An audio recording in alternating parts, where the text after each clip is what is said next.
আল্লাহ জানে যে বান্দা যে কোনো সময় বিপদে পড়তে পারে, যে কোনো সময় যতগুলো বিপদ আছে আল্লাহ নিজে একটা সিস্টেম দিয়ে দিছে।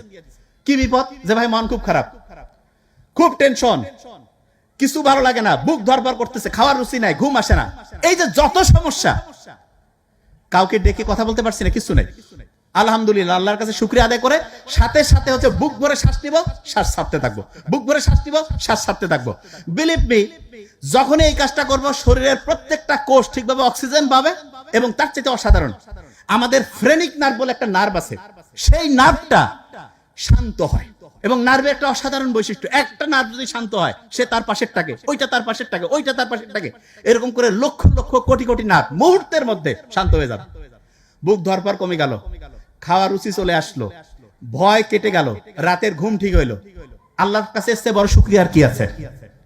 যার টাকা পয়সা সব আছে, ঘুম নাই, ওকে জিজ্ঞেস করো ভাই কি চাও, কবে আমি খালি ঘুম চাই, আমার টাকা পয়সা সব ধরে যাও।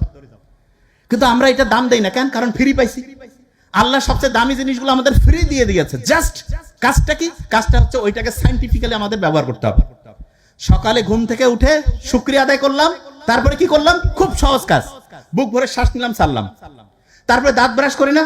আচ্ছা, বেশিরভাগ আমরা দাঁত ব্রাশ করি কোন হাত দিয়া? এই কথা বলি না কেন? কোন হাত? ডান হাত। ব্রেইনের ডানের সাথে ব্রেইনের বাম সাইডের একটা কানেকশন আছে, বামের সাথে ডানের, এই দুইটাই যদি স্ট্রং হয় খুব ভালো হয়। যে ভাই এটার কি? ওই যে মেসি যেমন বাঁ পা দিয়ে খুব ভালো খেলে, ক্রিস্টিয়ানো রোনালদো ডান পা দিয়ে না? আমাদের ব্রেইনের দুইটা সাইডে যদি স্ট্রং হয় খুব ভালো হবে। বুদ্ধিটা কি?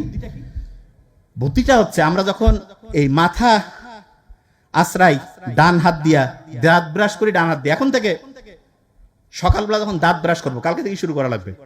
আজকে আমি সকালে আসার সময় এটা করছি, প্র্যাকটিস, ব্রেনটা অ্যাক্টিভ হয়ে যায়। কিরকম? বাম হাত দিয়ে দাঁত ব্রাশ করবো, বাহ কত সুন্দর।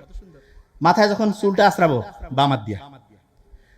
আমি যখন প্রথম বিছানা থেকে নামার সময় যখন পা ফেলবো, খেয়াল করতে হবে আমি ডান পা ফেললাম না বাম পা।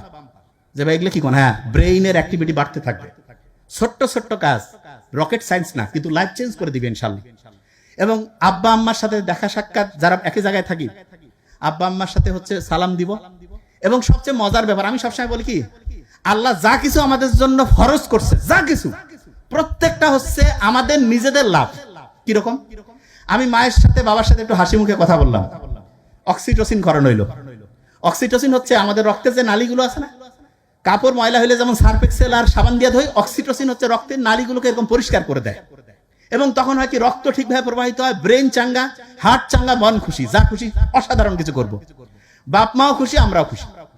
আমরা অনেক সময় জানি যে মায়ের দিকে বাবার দিকে আন্তরিকতার সাথে তাকাইলে হজের সমান সওয়াব। আল্লাহ এত সুযোগ কেন দিছে? দিছে এই কারণে যাতে আমরা ভালো থাকি। অন্যকে যদি আমি হেল্প করি, আল্লাহ খুশি হয়। অন্যকে হেল্প করলে ওই সময় অক্সিটোসিন ক্ষরণ হয়, হার্ট ভালো থাকে। একজনকে হাসি মুখে কথা বললাম, এন্ডরফিন ক্ষরণ হইলো। এন্ডরফিন ক্ষরণ হলে কি হয়? ব্রেইনের মধ্যে BDNF, brain derive neurotrophic factor, এটা উৎপন্ন হয়, মনটা চাঙ্গা হয়ে যায়। কি অসাধারণ! তার মানে ইসলাম যা কিছু ফরজ করছে প্রত্যেকটাই আমাদের শক্তিকে বাড়ায় দেয়, এনার্জি বাড়ায়, ব্রেইনের ক্যাপাসিটি বাড়ায়। আর যেগুলো নিষেধ করছে প্রত্যেকটাই আমাদের শক্তি কমায় দেয়, ধ্বংস করে। এখন থেকে ইসলাম মানবো, আল্লাহ তো খুশি হবেই, তার সাথে মানলে আমার উপকার হবে। আল্লাহ বলছে তুমি যদি আমার ইবাদত করো, আমার কিছু নাই, তোমার লাভ। তুমি যদি আল্লাহকে অস্বীকার করো, তাতে আমার কিছু নাই, তোমার ক্ষতি। তার মানে যা কিছু ভালো, যা কিছু খারাপ, এগুলো আল্লাহ আমার ভালোর জন্য ফরজ করছে করাটা, যেটা খারাপ সেইটাকে আমাকে জন্য নিষিদ্ধ করছে।